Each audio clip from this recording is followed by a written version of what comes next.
الفاتحة إلى حضرة روح النبي صلى الله تعالى عليه وسلم.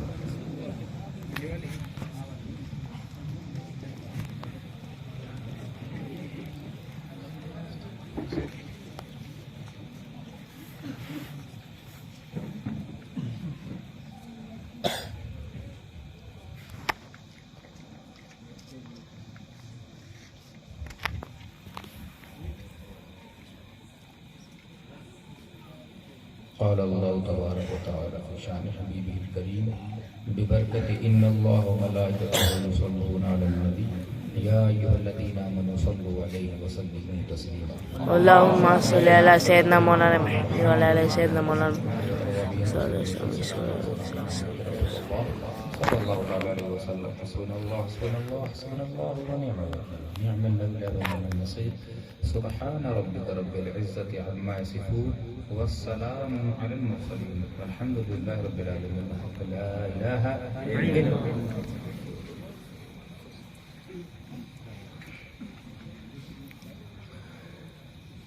الحمد لله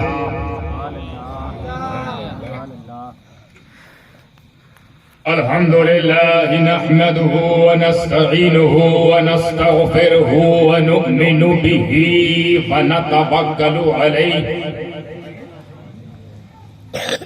ونعوذ بالله من شرور أنفسنا ومن سيئات أعمالنا من يهده الله فلا مضل له ومن يضلله فلا هادي له ونشهد أن لا إله إلا الله وحده لا شريك له ونشهد أن سيدنا وشفيعنا وحبيبنا ونبينا وطبيبنا وطبيب قلوبنا وشفاء صدورنا وغوثنا ومعيننا وقطبنا وفريدنا ونظامنا وسراجنا وعلانا وأشرفنا سبحان الله ونور عيننا ومختارنا ومدنينا وهاشمينا سبحان الله محمد مبارك وسلم. صلاة وسلاما عليك يا رسول الله صلى الله تعالى عليه وآله وأصحابه وأزواجه وذرياته وأهل بيته وعلماء أمته وأولياء ملته وشهداء محبته أجمعين. أما بعد فأعوذ بالله من الشيطان الرجيم. بسم الله الرحمن الرحيم. ألا إن أولياء الله لا خوف عليهم ولا هم يحزنون. صدق الله العلي العظيم وصدق رسوله النبي الكريم ونحن على ذلك لمن الشاهدين والشاكرين والحمد لله رب العالمين. معزز محترم علماء کرام مشائخ ذوی الاحتشام بالخصوص خلیفہ شیخ الاسلام حضرت العلام سید عبد القادر باپو حفظہ اللہ تعالی و دیگر سادات کرام، طلباء کرام، خواتین اسلام اور اس ٹھنڈی ٹھنڈی رات میں پوری گرمی کے ساتھ بیٹھی میری سنی عوام، سبحان اللہ، السلام علیکم ورحمۃ اللہ وبرکاتہ۔ وعلیکم السلام ورحمۃ اللہ وبرکاتہ۔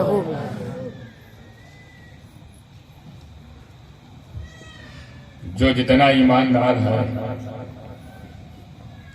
اتنی ایمانداری، اور جو جتنا وفادار اتنی وفاداری، اور جو اس معاملے میں جتنا ذمہ دار ہے اتنی ذمہ داری کے ساتھ رسول اکرم نور مجسم صلی اللہ تعالی علیہ وسلم کی بارگاہ میں تحفہ درود پیش کریں۔ اللہم صلی اللہ سیدنا مولانا محمد علیہ وسلم محمد مبارک وسلم صلاۃ و سلام صلی اللہ تعالی علیہ وآلہ وسلم۔ چونکہ رات ٹھنڈی ہوتی جا رہی ہے، اس سے پہلے کہ اس رات کی ٹھنڈک سے ہم لوگ ٹھنڈے ہو جائیں،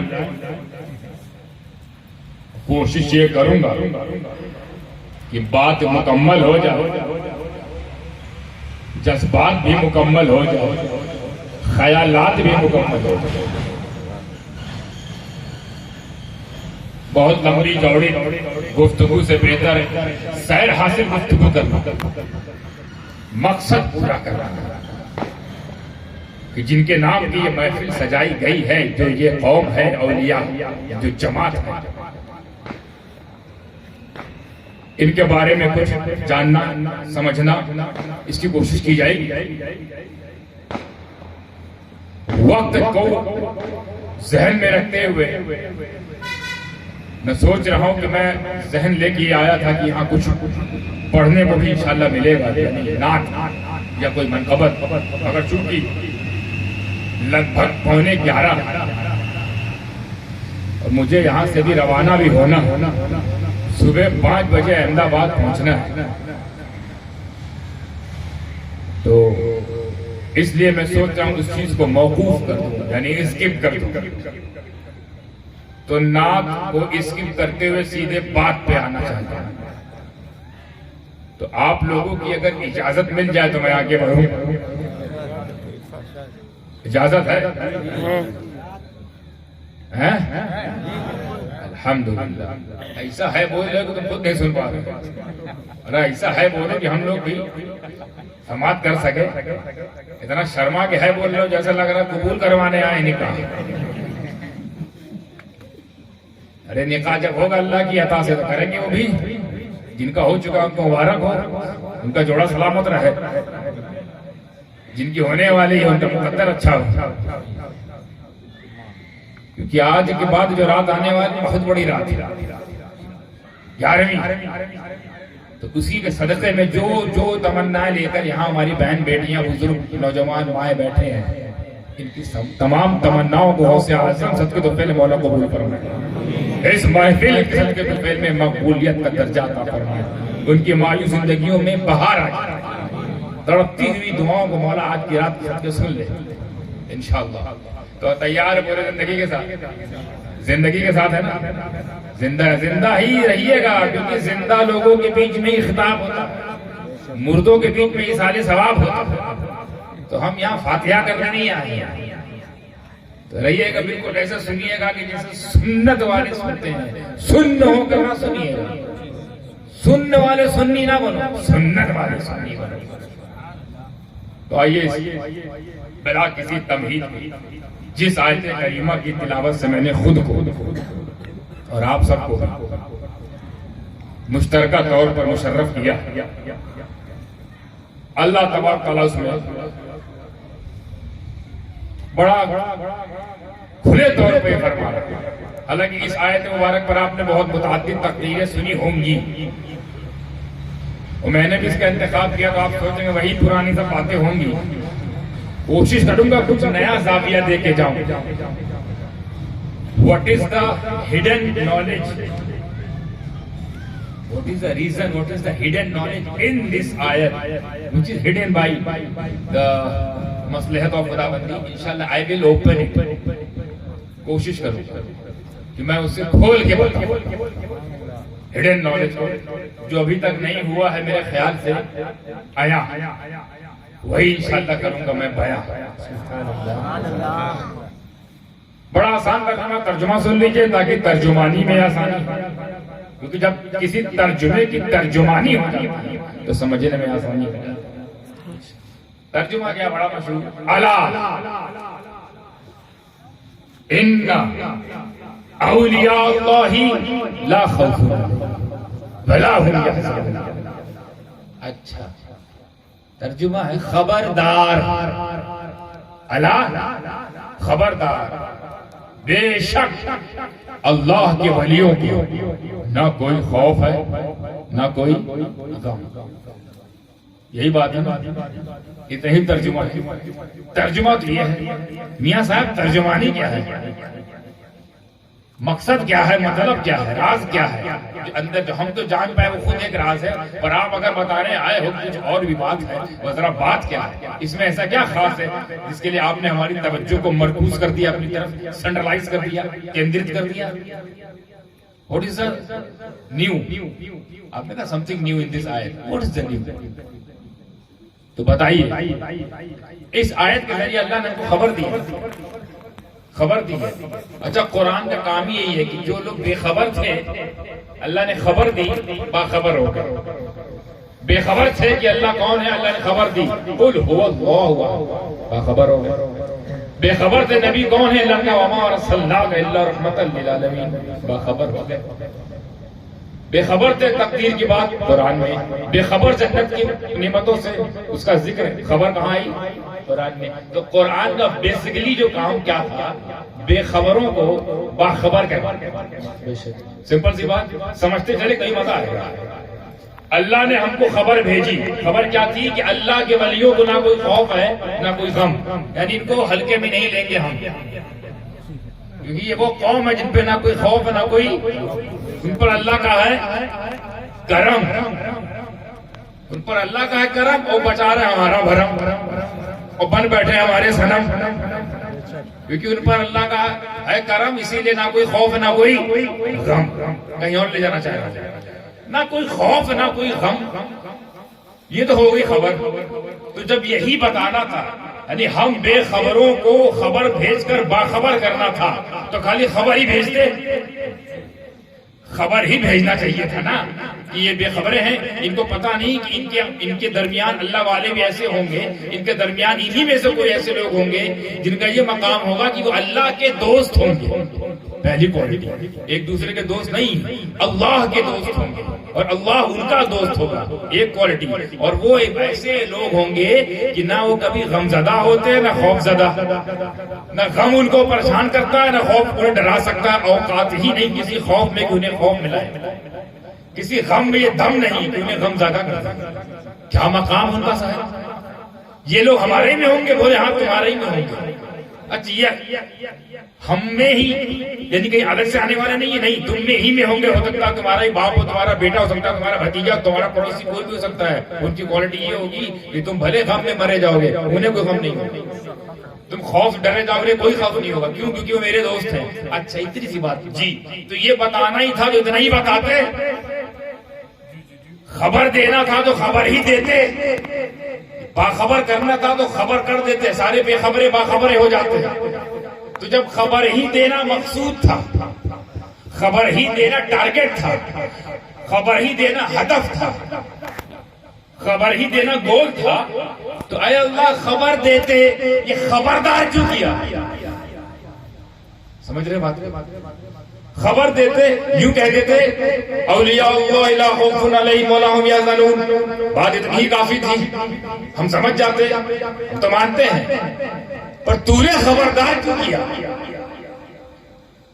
اور جب خبردار مولا تو نے کیا ہے، تو جہاں تک ہم جانتے ہیں، ہمارا علم ہے، ہمارا مطالعہ ہے، ہم نے جو بزرگوں کی یہ جوتیاں سیدھی کر کے جو علم حاصل کیا ہے، ہم کو یہی پتا ہے کہ خبردار اسے کیا جاتا ہے جو بات نہ مانتا ہو. جو بات مان رہا ہے اسے کیوں خبردار کریں گے؟ خبردار اسے ہی کیا جاتا ہے کہ اس کو آپ بار بار کوئی خبر دو، وہ بار بار انکار کرے. خبردار اسے ہی کیا جاتا ہے کہ آپ بار بار اس کی اصلاح کرنے کی کوشش کرو مگر وہ سرکشی دکھاتا رہے. خبردار اسے ہی کیا جاتا ہے جس کو آپ خبر دے کر اس کو اپنی طرف ہدایت کی طرف لانا چاہتے ہو مگر وہ اٹل رہے، اڈگ رہے، ضد بضد رہے، انکار کرتا رہے. تم اصرار کرتے رہو، وہ انکار کرتا رہے، تم اصرار کرتے رہو. تو اصرار کرنا تو خبر پہنچانا ہوگا. خبردار تب کیا جاتا ہے جب انکار ہوتا رہے، انکار ہوتا رہے بات نہ مانی جائے تو پھر خبردار کیا جاتا ہے. کیونکہ اب اگر خبردار کرنے کے بعد جب کوئی نہیں مانتا ہے اب اس کے ساتھ سلوک صحیح نہیں ہوتا. ہاں اس کو مثال سے سمجھو، مثال سمجھیے. خبردار کی خاصیت کیا ہے، خبردار کا استعمال کیا ہے، خبردار کا یوز کیا ہے، اور خبردار کے بعد بات نہ ماننے کا انجام کیا ہے. پورا قرآن خبر دے رہا ہے، اللہ اپنی خبر بغیر خبردار کے دے رہا ہے، نبی کو نبی بغیر خبردار کر کے بتا رہا ہے. لیکن جب ولیوں کی بات ہے، یعنی اپنی ربوبیت بغیر چیتاونی دیے، نبی کی نبوت بغیر چیتاونی دیے، کرامت معجزات قرآن کی اتنی بھی خصوصیات ہے جب اس کو ظاہر کرنا ہوا، یا اپنے ذات کی جو خصوصیات ظاہر کرنی ہوئی، یا رسول پاک کی صفات کو ظاہر کرنا ہوا، تو صرف خبر دیا، مانو یا نہ مانو. مانے تو مومن، نہیں مانے تو ایک بہت بڑا علاقہ ہے تمہارے پلاٹ خالی ہے، جانا پڑے گا. بہت بھیانک پلاٹ ہے، ایسا پلاٹ ہی نہیں دکھتا. پلاٹ میں جا کے پلاٹ نہیں دیکھ پائیں گے کیونکہ نیچے آگ، وہاں جانا ہے. جن کی لگ گئی ہے رسول پاک سے لاگ، وہ کیوں جائیں گے آگ؟ ہاں تو یہ ردیف کافی ہوتا رہے گا تو بندیاں. تو خبردار کی خصوصیت یہ ہے کہ اگر مثال سے سمجھیے کہ کسی نے چوری کر لی، کوئی چور ہے چوری کرنے کے بعد موسٹلی بھاگتا ہی ہے. تو اب اگر چور بھاگ رہا ہے تو اس کے پیچھے ظاہر سی بات پولیس ہی پڑے گی. اب جب پولیس چور کا پیچھا کرتی ہے تو پہلے کیا بولتی ہے؟ دیکھیے میں کہاں سے کہاں لے آتی ہوں. آپ پولیس کسی کو سمجھ سکتے ہیں، چور کسی کو بھی. یہ آپ کے اوپر ہے. دو طرح کے چور ہوتے ہیں، ایک مال کے چور، ایک ایمان کے چور. دونوں لے سکتے ہیں. چور بھاگ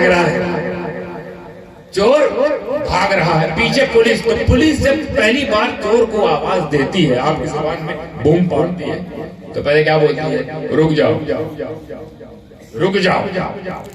تو چور کو کرنا کیا چاہیے؟ رک جانا چاہیے. کیونکہ رک جانے سے ہو سکتا ہے کہ رفع دفع ہو جائے، بیچ میں ہی بات آئی گئی بات ختم ہو جائے، لے دے کے معاملہ ہو جائے، ادھر لیا ادھر دیا، معاملہ سیٹ. بات نہ ابھی FIR ہے، نہ کوئی چارج شیٹ ہے، نہ کوئی تاریخ ہے، نہ کوئی مدت ہے، یہیں کی بات بھی ختم ہو جائے گی. چور کو یہ کرنا چاہ، مگر چور شاڑا سوچا میں ان لوگوں کی موٹی توڑ والوں کو بیوقوف بنا کر ان سے تیز دوڑ کے پھلانگ مار چلا جاؤں گا. تو سرکشی دکھاتا رہا. ادھر سے خبر پہنچ رہی، رک جا بھیا، رک جا بابا، رک جا باپو. گجراتی میں بڑے لوگ باپو بولتے ہیں. ہو جاؤ بھائی بڑا بول کے اس کو روک دوں، رک جائے. تو اسے رک جانا چاہیے تھا نا. بھلائی بھاگنے میں تھی کہ رکنے میں، چاہے وہ مال کا چور یا ایمان کا چور. بھاگتے رہنے بھلا یہ رک جانے میں، تو اس کو رکنا چاہیے تھا. نہیں رکا، سرکشی دکھاتا رہا، بھاگتا رہا. مثال سے سمجھیے گا میں کہاں لے جا رہا ہوں.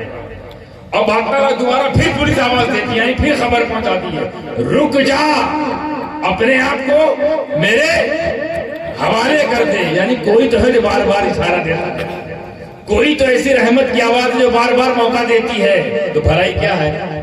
رک جانا چاہیے اور اپنے آپ کو اس کے حوالے کر دینا چاہیے. کس کے حوالے؟ جو بلا رہا ہے. مال کے چور کو جو بلا رہا اس کے حوالے مال کے چور کو ہو جانا چاہیے، اور ایمان کے چور کو جو بلا رہا اس کے حوالے ایمان کے چور کو ہو جانا چاہیے. یعنی گویا رب کا کرم یہ آواز دے رہا ہے، رک جا، اپنے آپ کو ابھی موقع ہے، میرے حوالے کر دے، بچ جاؤ. تو کیا کرنا چاہیے تھا؟ یہاں چاہیے تھا نا. خبر ماننے سے یہ فائدہ ہوتا ہے، خبر ماننے سے یہ فائدہ ہوتا ہے. اب اگر 2-3 بار خبر دیتا رہا، آواز پہنچاتا رہا، نہیں رکا، تو چھلے آخر میں کیا بولتی ہے پولیس؟ کیا بولتی ہے؟ خبردار، ایک لفظ بھی آگے بڑھا تو گولی مار دیں گے. اس کا مطلب جب بہت بار کہہ دیا جائے، بہت مہلت دے دی جائے، بہت مواقع دے دیے جائے، بہت ساری اپورچونٹی سے آپ کو نواز دیا جائے، پھر بھی سرکشی دکھاتے رہو، اٹل رہو، بسط رہو، اڈگ رہو، انکار کرتے رہو، بات نہ مانتے رہو، بسط رہو، تو پھر خبردار کیا جاتا ہے. اور خبردار کرنے کے بعد جب کوئی نہیں مانتا تو گولی چلائی جاتی ہے.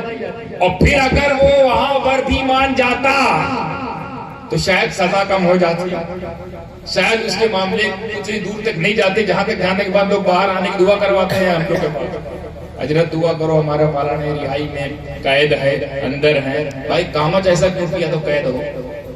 بے گناہوں کے دعا کی جاتی، مجرموں کے لیے تو یہی عدل ہے کہ وہ اندر رہے. مجرم کے لیے دعا نہیں کی جاتی، ملزم کے لیے دعا کی جاتی، عدل کے لیے. ملزم کے لیے دعا کی جاتی اس پر الزام ہو، مجرم پر نہیں، اس کا جرم ثابت ہو جائے. اب تم چور ہو جاؤ اپنے انجام پر. تو پولیس والے کیا چلاتے ہیں خبردار کرنے کے بعد؟ گولی. اچھا گولی کو یہ نہیں پتا ہوتا ہمیں لگنا کہاں ہے. یہ تو چلانے والے کی مہارت پر ہے کہ بھائی آج کل کی جو پولیس ہے، اللہ معاف کرے ایسی پولیس سے، رشوت کھا کھا کے، حرام کھا کھا کے اتنے یہ مٹھوس ہو گئے، اتنے خڑوس ہو گئے اور اتنے بے پرواہ ہو گئے کہ پتہ نہیں چلاتے ٹائم ہاتھ ہلتا ہے، کانپتا ہے، کیا ہوتا ہے، نشانہ ہی غلط کرتے ہیں. اور مان لیجئے پولیس والوں کو سکھایا یہی گیا کہ بھائی بھاگتے ہوئے چور کو پیر پہ مارنا ہے، نہیں تو مر جائے گا. لیکن بھائی صاحب اگر تھوڑا 19-20 ہوا تو اگر پیر پہ لگی، مان لیجیے ہمارے پولیس اتنی بری نہیں ہے کہ سیدھا کھوپڑی مار دے، پیر پہ کوشش کرتے ہیں مگر وہ پریکٹس ہی نہیں ہے، کیا کرے. مرچی لگی ہوئی جنگ کھائلی ہوئی بندوق سے جب چلائیں گے اور اوت چلتی نہیں ہے، چلی تو آئیں ٹیڑھی چلی. مان لیجیے پیر پہ ہی لگی، چلیے حسن ظن رکھتے ہوئے پولیس والوں کے لیے تھوڑا سا اچھا سا سافٹ کارنر دل میں رکھتے ہوئے کہ باپ تم نے پیر پہ ہی اور پیر پہ ہی لگی، اچھا مہارت والا نشانے باز تھا. تو بھائی نتیجہ کیا ہوا؟ زندگی بھر بیچارہ چلنے لائق نہیں رہا. اور کہیں اور لگ گئی تو بول نہیں لائق رہا، اور کہیں اور لگ گئی تو پھر اس کام نہ بولنے لائق نہیں رہا. تو جب دنیاوی پولیس کسی دنیاوی چور کو خبر دیتا رہے اور وہ دنیاوی چور خبر پر باخبر نہ ہوتا رہے تو وہ دنیاوی پولیس خبردار کرنے کے بعد بھی روکے نہ رکے تو گولی چلتی ہے. گولی چلتی ہے. گولی دو ہاتھ سے خالی نہیں، پیر میں لگی تو چلنے لائق نہیں، کہیں اور لگی تو بولنے لائق نہیں. بلا تشبیہ اسی طریقے سے جب کوئی ایمان کا چور چوری کرتا ہوا سرکشی دکھاتا رہتا ہے تو رب کا کرم آواز دیتا رہتا ہے، اے میرے بندے رک جا، اے میرے بندے میرے حوالے ہو جا، اے میرے بندے میری بات مان جا، اس سے پہلے کہ میں خبردار کہوں باخبر ہو جا. پھر جب وہ خبردار کرے، اس کے خبردار کرنے کے بعد اگر کوئی نہ مانے تو رب قدوس کی بھی گولی چلتی ہے، اور اس کی گولی جب چلے تو دونوں ہاتھ سے خالی نہیں. یہاں چلے گی تو یا تو یہاں لگے گی یا تو وہاں لگے گی، یا تو چلنے لائق نہیں رہو گے یا تو بولنے لائق نہیں رہو گے. مگر قربان جاؤ اپنے رب کی اس سزا دینے والی گولی پر کہ جب وہ چلے گی تو نہ چلنے لائق رہو گے نہ بولنے لائق رہو گے. یہی وجہ ہوگی کہ تم یہاں چل نہیں پا رہے ہو اور حشر میں بول نہیں پاؤ گے. تو یہ کرم آواز دیتا ہے. تو کرم نے آواز دی بلا تشبیہ. حضرت آدم آئے، اس زمانے میں اولیاء کرام تھے، ان کا بھی ذکر کیا. نہیں ماننے والے نے انکار کیا. موسیٰ کے دور میں انکار جاری ہے، ابراہیم کے دور میں حکم آیا، انکار کرتے رہے، اللہ اصرار کرتا رہا، انکار کرتا رہا. نوح کے دور میں بھی ولی آئے تھے، ولیوں کے بارے میں اللہ بتا رہا ہے، نہیں ماننے والے نہیں مان رہے تھے. ابراہیم کے دور میں نہیں ماننے والے نہیں مان رہے تھے، اسماعیل کے دور پہ نہ ماننے والے نہیں مان رہے تھے، یعقوب کے دور میں نہ ماننے والے نہیں مان رہے. یوسف کا دور آیا، لوگ انکار کرتے چلے جا رہے ہیں. یونس کا دور آیا، انکار کرتے چلے جا رہے ہیں. اللہ خبر دیتا جا رہا، یہ بے خبر ابھی بھی ہیں. اللہ خبر دیتا جا رہا، یہ باخبر نہیں ہو رہے. عیسیٰ تک خبر پہنچتی رہی، عیسیٰ تک وہ لوگ انکار کرتے رہے. اب آیا آخری نبی، اس کا آخری اللہ کا آخری قرآن، آخری کلام جو بشکل قرآن میرے نبی پر نازل ہوا. تو اب یہ خبر نہیں، خبردار کرنے آیا. تو ولیوں کی انکار کرنے والوں، ولیوں کی شان پر انگلی اٹھانے والوں، تیار ہو جاؤ، گولی چلنے والی ہے. گولی چلے گی. اب یہ آخری نبی کی آخری امت ہے، اس پر آخری پیغام بھیجتے ہوئے ولیوں کی شان بیان کرنا ہے. کیونکہ اللہ کو پتا تھا ایک قوم آئے گی جو الوہیت پر جھگڑا نہیں کرے، ربوبیت پہ جھگڑا نہیں کرے، نبوت پر بھی وہ اتفاق یہاں پہ رکھتے رہیں گے. اللہ کے نبی سب سے بڑے ہیں، افضل البشر ہیں، سب سے بڑا امام الانبیاء ہے. لیکن جب بات ولیوں کی آئے گی تو بھویں کھنچ جائیں گی. جب بات ولیوں کی آئے گی تو اعتراض ہونے لگے گا. تو ایسے لوگوں پر اللہ نے اپنے علم کے ذریعے ہی یہ جان لیا. ایسے لوگ آئیں گے کہ جو ولیوں کی شان گھٹانے والے ہوں گے. ایسے لوگ آئیں گے جو ان کی کرامت کا مذاق اڑانے والے ہوں گے. ایسے لوگ آئیں گے جو کشف و کرامت کا انکار کرنے والے ہوں گے. ایسے لوگ آئیں گے جو تصوف کو نہیں مانیں گے, جو ولایت کو نہیں مانیں گے, جو غوثیت پہ اعتراض کریں گے, جو قطبیت کا انکار کریں گے. ایسے لوگوں پر یہ آیت خبردار بن کر آئی, خبردار کرنے آئی ہے. خبردار کرنے کے بعد اچھا صرف خبردار کر کے اللہ رکا نہیں, خبردار کرنے کے بعد جو آئندہ خبر دینے والا رہا ہے اس سے پہلے ایک لفظ ہے, اس کو ہم لوگ اکثر پڑھتے ہیں, سب جانتے ہیں, وہ لفظ ہے انا. انا تو پڑھے ہو نا قرآن میں. انا کا معنی معلوم کیا ہوتا ہے؟ بے شک. انا کا مطلب یہ وہ لوگ اپنا انجام سمجھ رہے ہیں جو شک کر رہے ہیں. جو ولیوں پہ شک کرے وہ اپنا انجام اس لیے سمجھ رہے ہیں کیونکہ اللہ کہہ رہا ہے. ابھی خبر دی نہیں, پہلے کہا خبردار. یہ خبردار نے ہم کو بتا دیا, آگے بہت جبری بات آنے لگی. یہ خبردار اس چیز کا اشارہ کہ آگے جو آ رہی ہے بھاری بھرکم بات ہے. تو خبردار کرنے کے بعد کہیں بس نہیں کیا, کہتا ہے خبردار بے شک اللہ کے ولیوں کو نہ, پھر بعد میں اللہ کے ولیوں کو نہ کوئی خوف نہ حکم کی بات بعد میں آیا ہے. پہلے خبردار کیا, پھر کہا وداؤٹ اینی ڈاؤٹ, نسندیہ بلا شبہ, جس میں کوئی شک نہ ہو.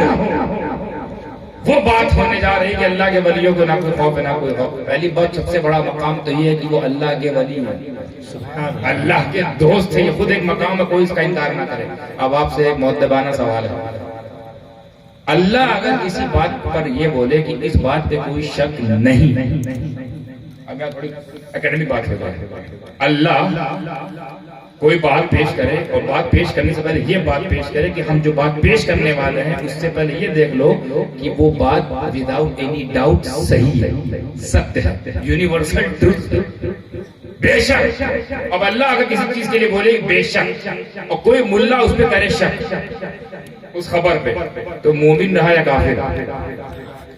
اللہ کسی بات پہ بولے شک نہیں کرنا ہے کیونکہ بات بڑی مضبوط ہے, پھر بھی کوئی شک کرے, پھر بھی کرے کوئی شک, تو بھالو مارو دھکا دھک یا بھکا بھگ جیسا کہ آپ مار سکتے ہو. کیونکہ جو اللہ کا نہیں, جو اللہ کے قول پہ شک کرے وہ تمہارے غوث پہ شک نہیں کرے گا, تمہارے خواجہ پہ شک نہیں کرے گا, تمہارے رسول اعظم پر بھی شک کرتے ہیں کہ ہیں کہ نہیں ہیں, حاضر ہیں کہ ناظر ہیں, غیب ہیں کہ نہیں ہیں, دنیا بھر کا شک.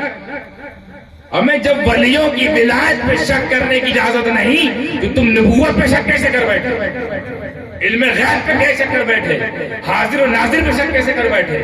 دینے والا دے رہا ہے, دے کر کہہ رہا ہے کوئی شک نہیں اس میں یہ میرے دوست ہیں, کوئی شک نہیں اس میں یہ بے خوف ہے, کوئی شک نہیں اس میں کوئی غم نہیں, تو کوئی نہیں یہ غم کیونکہ ان کے ساتھ ہے ہم. سبحان اللہ.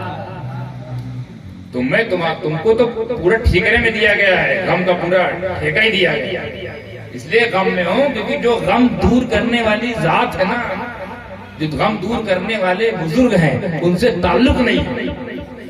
یہ ایسے بے غم ہیں کہ غم میں رہتے بھی نہیں ہیں, اور جو غم زدہ آتا ہے اس کے لیے غم زدہ بن جاتا ہے, اس کا بھی غم کھینچ لیتے ہیں. کیسے پاور دیا ہے اللہ نے. ان تمام باتوں کو سمجھنے سے پہلے ہی بول دیا شک نہیں کرنے کا, شک نہیں کرنے کا. کہ قرآن میں جو کہنے بات ہوئی تھی, قرآن میں 3 طرح کی آیت ہے. ایک وہ آیت جس کا جو ترجمہ وہی مراد ہے, جو ترجمہ وہی مراد. دوسری آیت کو ہوتی ہے جو ترجمہ تو کچھ اور ہے, مراد کچھ اور ہے. تیسری کا ترجمہ ہی نہیں ہے. تو جس کا ترجمہ نہیں ہے اس کو ہم بولتے ہیں آیت مقطعات. جیسے الف لام میم ہا میم کاف ہا یا عین صاد, کسی کے باپ میں ہم ترجمہ کر لیں. الف لام میم کا کیا ترجمہ کریں, تو وہ اللہ جانے, اللہ کا رسول جانے. پھر دوسری والی آیت بینات, جو معنی ہے وہی مراد ہے, جو ترجمہ ہے وہی مقصد ہے. جیسے قل هو اللہ احد, اے محبوب فرما دو اللہ ایک ہے, یہی ترجمہ ہے, یہی مقصد ہے, یہی ترجمہ ہے, یہی مراد ہے. جیسے الحمدللہ رب العالمین, تمام تعریف اللہ کے لیے جو سارے جہان کا رب ہے, یہی ترجمہ ہے, یہی سچ ہے. کچھ آیت ایسی ہوتی ہیں جو ترجمہ کچھ ہے مراد کچھ ہے. اس میں کوئی اگر تحقیقی کارنامہ کرنے کی کوشش کرے اجازت ہے. پہلے میں کوئی اجازت نہیں, ترجمہ نہیں معلوم, تحقیق.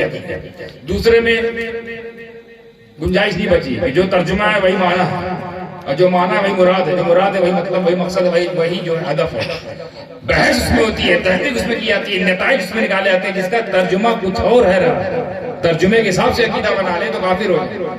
تو ترجمہ تو یہی ہے. تو عقیدہ کیا بنائے؟ اب نکالا جاتی ہے، تحقیق کے دروازے اب کھولے جاتے ہیں، اب تصنیف ہوتی ہے، اب قلم اٹھائے جاتے ہیں. جیسے قرآن میں ہی ہے ید اللہ فوق ایدیہم، یہ بھی تو آیت ہے، یہ سلوک ہے، یہ بھی تو قرآن میں ہے نا، یہ گیتا میں ہے. اور ترجمہ کیا ہے؟ اللہ کا ہاتھ تم سب کے ہاتھوں پر ہے.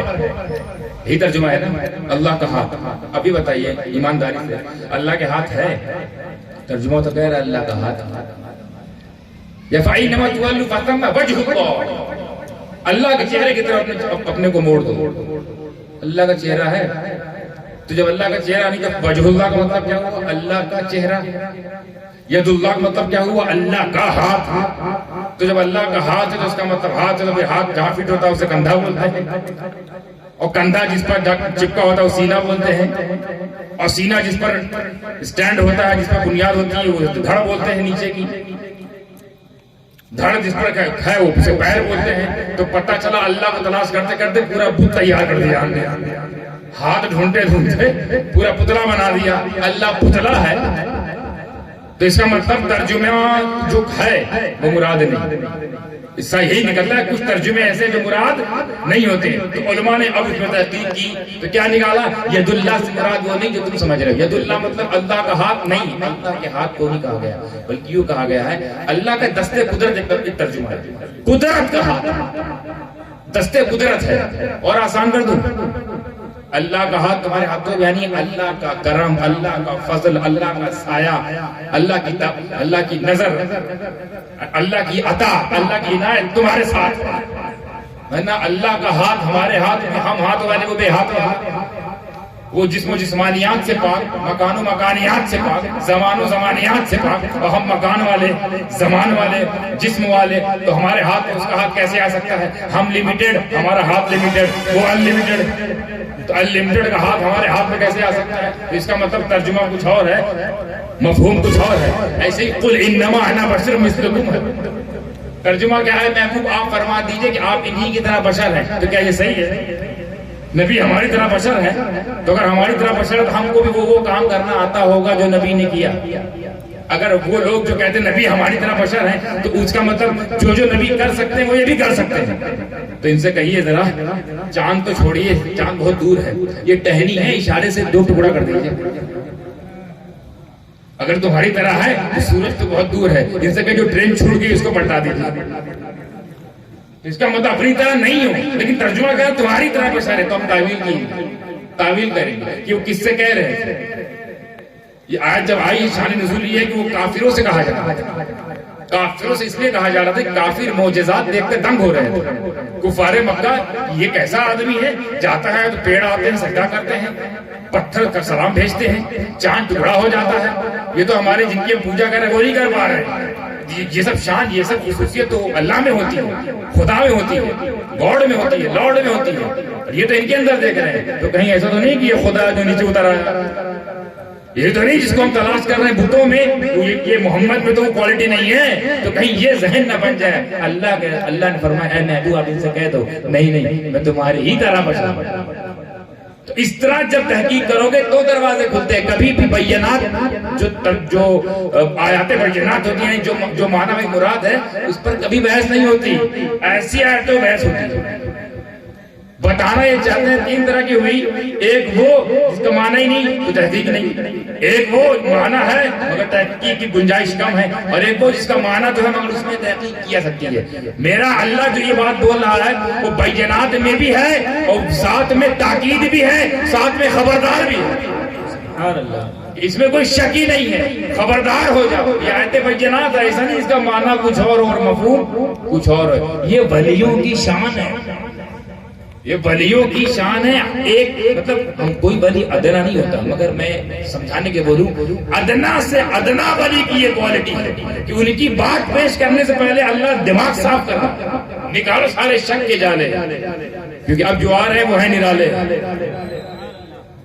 خبردار کر دیا گیا، نہیں مانو گے گولی چلے گی. یہ تب دیکھیں گے جب آنکھ بند ہوگی کہ یہاں تو چل نہیں پا رہے تھے، ہماری جماعت نہیں چل پا رہی ہے، بہت لوگ لگے ہوئے تھے، ہماری تبلیغ نہیں ہو پا رہی، بہت لوگ بیان کروا رہے تھے، یہاں بھی چل نہیں پا رہے، چلو وہاں چلیں گے تو وہاں صاحب بول ہی نہیں پائیں گے۔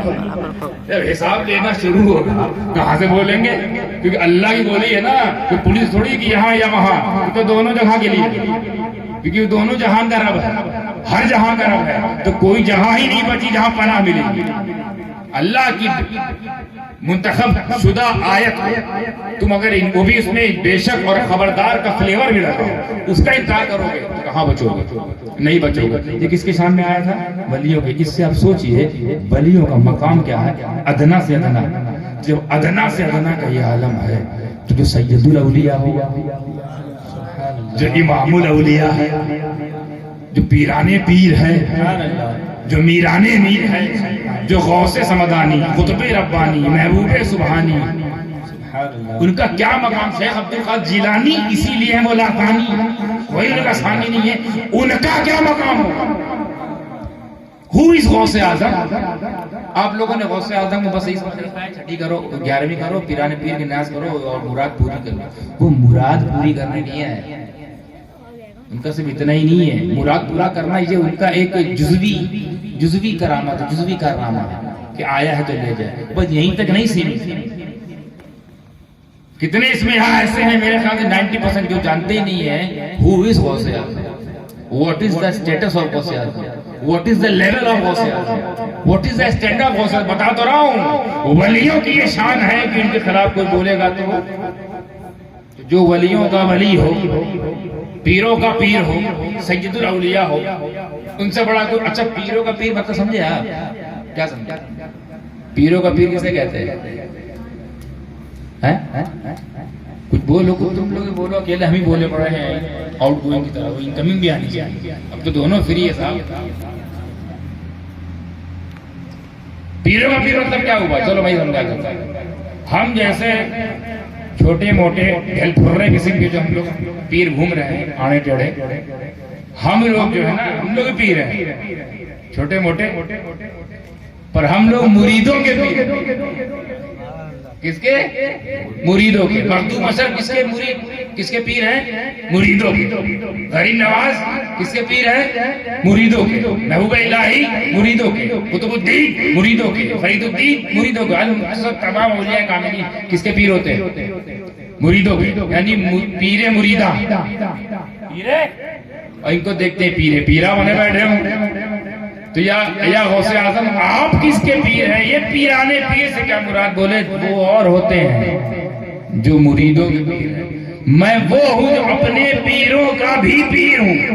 اللہ، ان کے بعد سب ان کے مرید ہیں، پہلے بھی تو ہیں، ابو بکر ان سے پہلے ہیں، جنید بغدادی ان سے پہلے ہیں، باعث بستامی ان سے پہلے ہیں، معروف تختی ان سے پہلے ہیں، خود ان کے پیر حضرت ابو سعید مخزومی ان سے پہلے ہیں، ان کے بھی پیر۔ یہ مقام کیسے ملا؟ کیوں یہ مقام ملا؟ آپ اپنے سینئر سے کیسے سینئر ہو گئے؟ اپنے سینئر سے بھی اوپر چلے گی کچھ مقام میں جو آپ کے سینئر بھی نہیں پہنچ پائے، جس مقام پر یہ ولایت، سفر ولایت میں سفر کرتے کرتے جو جہاں ٹھہر گیا آپ اس سے بھی اوپر گئے۔ کیسے گئے؟ اپنے پیر سے اوپر، پیر کے پیر سے اوپر، دادا پیر سے اوپر، سوائے صحابہ کے، سوائے صحابہ کے سب سے اوپر تو یہی بیٹھے۔ اور آئے کتنے آخری میں؟ صحابہ گئے، تابعین گئے، کچھ بچے، تبع تابعین کے دور میں تو یہ ہے، اور مقام سارے تابعین نیچے، سارے تبع تابعین نیچے، اس مقام پر آپ پہنچے کیسے؟ کون سا ایسا عمل تھا؟ اس کو سمجھنے کے لیے پہلے آپ کو فارمولا سمجھنا۔ What is the formula of the wilayat? What is the requirements to be wali? To be wali. ولی بننے کے ریکوائرمنٹس ہیں، ریکوائرمنٹس بہت زیادہ ہے، پر فارمولا سن لیجیے۔ ریکوائرمنٹ بتانے بیٹھ جاؤں گا تو کہوں گا بابا بہت دنیا چھوڑانے آ گئے، یہ تقریر کرنے آئے تھے کہ ہم کو اپنے پریوار سے الگ کروانے آئے تھے، جنگلوں میں بھیج دیا بھائی وہاں نہیں آنے کا، تمہارے پاس یہ بات نہیں ولی بننا۔ فارمولا بتا رہا ہوں کہ ہر ولی، یہ فارمولا صاحب یہ کامن ہے، ولایت کامن نہیں ہے، کوئی کس مقام پر، کوئی کس مقام پر، کوئی ابدال ہے، کوئی کتب ہے، کوئی غوث ہے، کوئی خواجہ ہے، کوئی مخدوم ہے نا، بہت سارے ہے، کوئی اوتاد ہے، کوئی قبا ہے، کوئی نجبہ ہے، یہ الگ بحث ہے، پر ایک چیز سب میں کامن کیا کہ ہر ولی کسی نہ کسی نبی کا پرتو ہوتا ہے. پرتو مطلب ہر ولی کا کسی نہ کسی نبی کے قدم پر سلوک ہوتا ہے، طریقہ ہوتا ہے. کسی ولی کا اپنا طریقہ نہیں ہوتا ورنہ تو بدعت ہو جائے. اپنا طریقہ نہیں ہوتا، کسی نہ کسی نبی کے طریقے پر ہی اس کا طریق ہوتا ہے، کسی نہ کسی نبی کے نقش قدم پر ہی اس کا سلوک ہوتا ہے. اسی کو پرتو بولتے ہیں، پرتو ہونا. شیڈو بھی سے بولتے ہیں، شیڈو. کسی نہ کسی نبی کے ہی چھت چھایا میں اس کی زندگی ہوگی. بس فرق صرف ایک ہوگا صاحب کہ وہاں نبوت ہے، یہاں ولایت ہے. وہاں معجزہ ہوگا، یہاں کرامت ہوگا. اتنا ہی فرق ہے. وہ شریعت لائیں گے، یہ شریعت پھیلائیں گے. وہ اسلام لائیں گے، یہ مسلمان بنائیں گے. اتنا ہی فرق. اور بہت سارے فرق ہیں مگر موٹا موٹا بتا رہا ہوں. اچھا نبی کتنے ہیں؟ 1,24,000 کم و بیش. ایک روایت 2,24,000 مگر موٹا موٹا 1,24,000 کم و بیش انبیاء ہیں. اس میں کون کون ہے ہم نہیں جانتے. ہم صرف 25 کا نام جانتے ہیں. وہ بھی قرآن کے کا احسان ہے کہ ہم 25 نام جان گئے. موسیٰ، عیسیٰ، آدم، ابراہیم، یونس، الیاس، یعقوب، یونس، ادریس، جتنے نام جانے ہیں تو حدیث میں ان کو لے گئے 26. اتنے ہی نام جانتے ہیں کہ کیا 26 ہی کے پرتو ہوتے ہیں، باقی کے نہیں؟ ہو سکتا ہے کچھ ایسے بھی ولی ہوں جو کسی ایسے کے بھی پرتو ہو سکتے ہیں جن کو ہم جانتے ہی نہ. مگر جب ولایت ملی ہے تو شیڈو ملا ہے، سایہ ملا ہے، پرچھائی ملی ہے، سلوک ملا ہے، نقش پا ملا ہے. اور ملے گا کیونکہ بغیر اس کے ولایت نہیں ملے گی. اب دوسرا فارمولہ، جو ولی جس نبی کا پرتو ہوگا اس میں کوالٹی بھی وہی والی ہوگی جو اس نبی میں ہے. بحیثیت نبی بحوالہ نبوت جو ان کے اندر خصوصیات ہوں گی وہ بحیثیت ولی و بحوالہ ولایت بنسبت ولایت وہ کوالٹی ان کے اندر ہوگی. تھوڑا زندہ ہو کے سنیے تاکہ میں بتانے جا رہا ہوں کچھ دل میں اترے، تاکہ اس سے آپ سمجھیں ولیوں کا مقام. اب آپ دیکھیے جو جس نبی کا پرتو ہوگا، جو ولی وہ اسی مقام پر ہوگا. اور جو اس کے اندر خاصیت ہوگی وہ اس کے اندر بھی ہوگی. جو اس کے معجزات ہوں گے، اظہار ہوئے ہوں گے معجزات کا، وہ یہاں کرامت میں اظہار ہوگا. جیسے مثال کے طور پہ اگر مثال دی بات حضرت نجم الدین کبریٰ نام کے غوث گزرے ہیں. جو نجم الدین کبریٰ کو نہیں جانتے وہ ان کو جانتے ہیں حضرت امام فخر الدین رازی. علماء جانتے ہیں امام فخر الدین رازی جن کی تفسیر ابن کبیر ہے نا، تفسیر کبیر. امام فخر الدین رازی کے پیر کا نام ہے نجم الدین کبریٰ. نجم الدین کبریٰ ان کے پیر کا نام، اپنے وقت کے غوث. آپ کی شان یہ تھی کہ آپ کا جب یہ دیکھا گیا کہ پرتو کس کے ہیں، کیونکہ کیا ہے نا پرتو جاننا اس لیے ضروری ہوتا ہے ان کے مریدوں کو یا ان کے خلفاء کو یا ان کے چاہنے والوں کو کہ پرتو سے سمجھ جاتے ہیں کہ میرا پیر ہے وہ کس مقام پر، کس کوالٹی والا ہے. کیونکہ جس کوالٹی والے نبی کا وہ پرتو ہوگا وہی کوالٹی اس کے اندر، اور جس مقام پر وہ ہوگا اسی مقام پر یہ ہوں گے. حضرت نجم الدین کبریٰ کی شان یہ کہ وہ حضرت موسیٰ علیہ السلام کے پرتو، حضرت موسیٰ ان کے پرتو. اور یہی وجہ ہے کہ جو کوالٹی موسیٰ میں، جیسے حضرت موسیٰ کو اچانک فیصلہ لینے کی جرأت حضرت موسیٰ میں بہت زبردست تھی، وہی جرأت ان کے اندر بھی. جیسے حضرت موسیٰ نے عصا مبارک پتھر پہ جب مارا تھا تو پانی کا چشمہ نکلا تھا، نجم الدین کبریٰ نے بھی پتھر جب مارا تو پانی کا چشمہ نکلا. کیوں؟ کیونکہ اسی کے پرتو ہے. جو کوالٹی، جو خاصیت اور جو مقام ان کا اپنی جماعت میں. اب جہاں مقام کی بات آئی تو کون موسیٰ؟ وہ موسیٰ جن پر اللہ نے اپنے ہر دور میں نبی بھیجے اور ہر دور میں صحیفے آئے ہیں، کتب آئے ہیں، کتابیں آئی ہیں. ان میں جو ٹاپ 4 کتابیں ہیں اس میں وہ بھی ہے جو موسیٰ بھی اتری ہے. تو اس کا مطلب ٹاپ 4 نبی میں موسیٰ. 1,24,000 ٹاپ کلاس کے جو انبیاء کرام ہیں اس میں بھی جو ٹاپ 4 ہیں، کیونکہ ٹاپ 4 ہی کتاب سب سے ٹاپسٹ مانی جاتی ہے. توریت، زبور، انجیل، قرآن. توریت جن پر نازل ہوئی ہے موسیٰ، تو موسیٰ کا بھی وہی مقام ہوگا جو توریت کا ہے. جب ان پر نازل ہوئی کتاب کا یہ عالم ہے کہ سب سے بڑی 4 کتابوں میں ہے، تو جس پر نازل ہوئی ہوگی وہ اپنی جماعت میں، اپنی گروہ میں چوتھے نمبر پہ ہوگا کہ نہیں؟ تو ٹاپ 4 ٹاپ پرتو بھی اپنی جماعت میں سمجھو. جو ٹاپ 4 کا پرتو ہوگا وہ اپنی جماعت میں ٹاپ 4 پہ نہیں ہوگی. تو نجم الدین کبریٰ کروڑوں ولی ہوں گے درمیان